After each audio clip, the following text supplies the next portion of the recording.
Travel chaos is hitting the World Cup stage as New Jersey transit authorities demand a staggering $150 from England football fans for a simple round trip to MetLife Stadium. We are breaking down why this exorbitant price is sparking a massive controversy and comparing it to the far more fan-friendly deals popping up in cities like Miami and Philadelphia. You need to know which host cities are rolling out the red carpet and which ones are charging a fortune before you book your trip. Your brand new iPhone deserves the best protection, and the iLune 3-pack screen protector plus 3-pack camera lens protector has you covered. Don't take risks with your iPhone. Click the link in the video description to shop now on Amazon. England national team hopes have taken a major hit with the sudden news that Tino Livramento is facing a severe injury that could keep him sidelined for the rest of the Premier League season.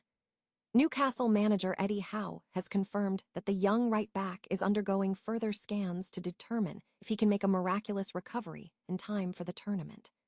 This leaves a massive hole in the squad and forces a tough decision for manager Thomas Tuchel as the clock ticks down.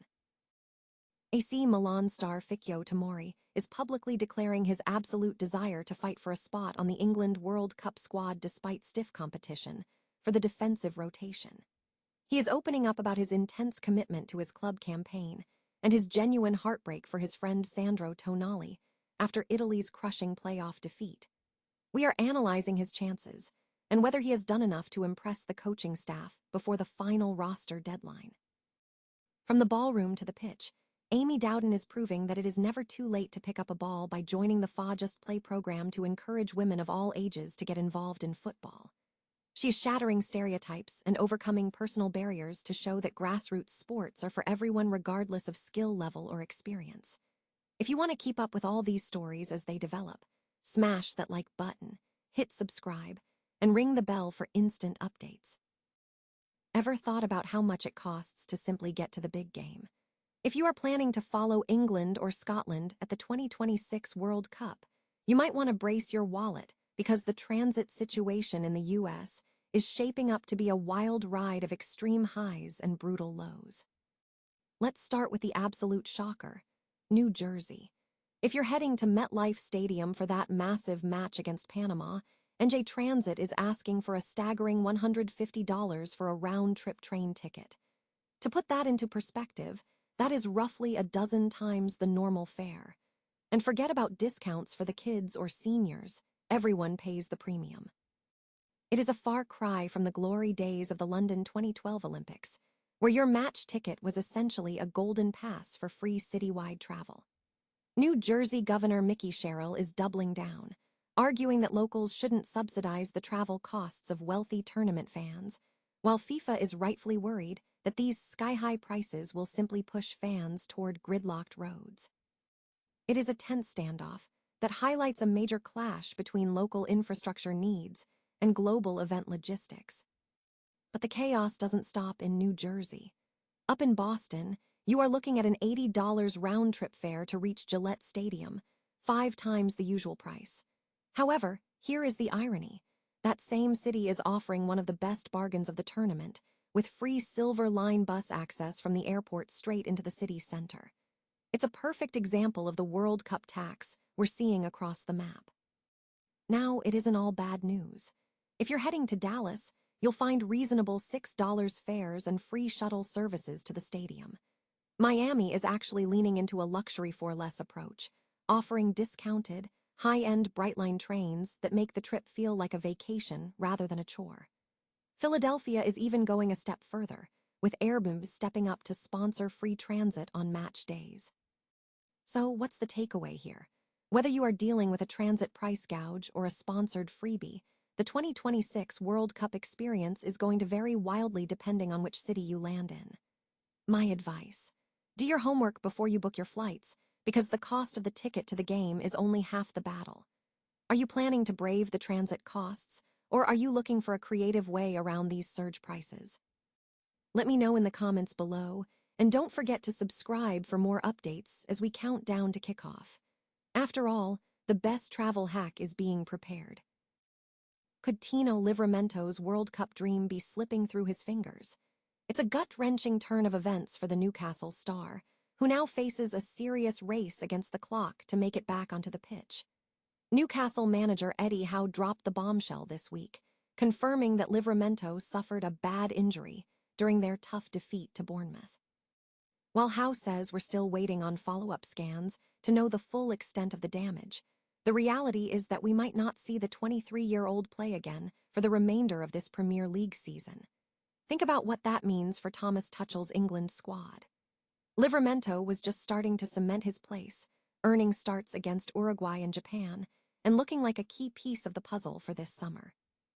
With Reece James still battling his own fitness demons, Trent Alexander-Arnold being left out in the cold, and Kyle Walker retired from the international stage, the right-back position is suddenly becoming a massive headache for the Three Lions.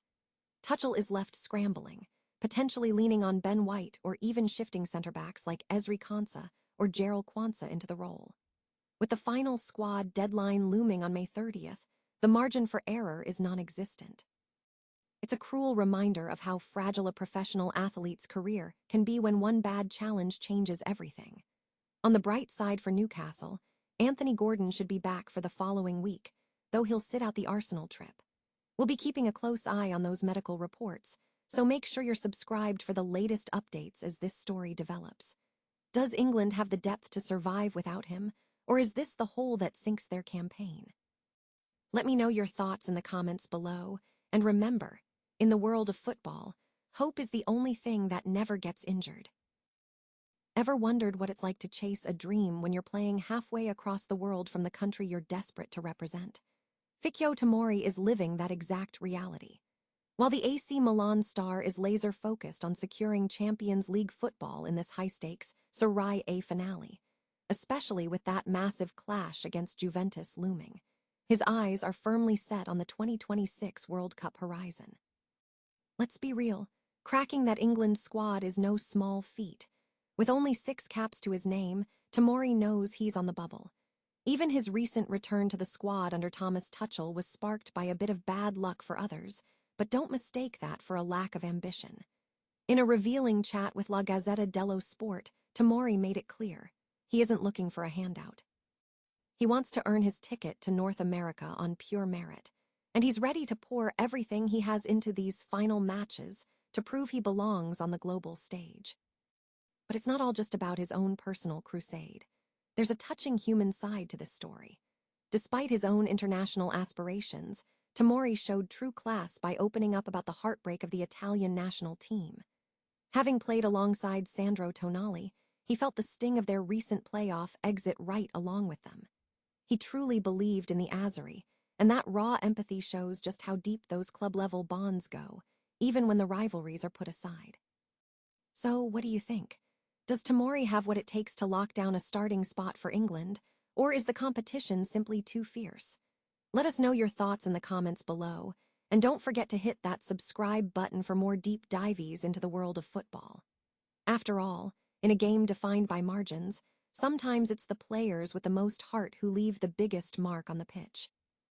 We all know Amy Dowden as a powerhouse on the dance floor, but lately, she's been swapping her ballroom shoes for football boots. And honestly, it is the pivot we never saw coming. Amy recently stepped onto the pitch with the Heath FC to experience England football's Just Play initiative, and it serves as a powerful reminder that it is never, ever too late to try something new. /and so, what exactly is Just Play? Think of it as the ultimate low-pressure environment. It's an FA-led program designed for adults who want to get into football without the intensity of a competitive league.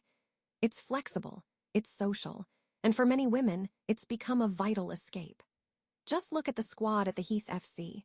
You've got doctors, mothers, and newcomers from their 20s all the way to their late 50s, all bonding over the beautiful game. /and here is the reality check. While interest in women's football is skyrocketing, there is still a massive gap for women over 40. Many feel they are too old, not fit enough, or simply worry they won't be good enough. It's a confidence barrier, plain and simple. But as Amy herself said after her session, I never thought those words would come out of my mouth, that I loved playing football.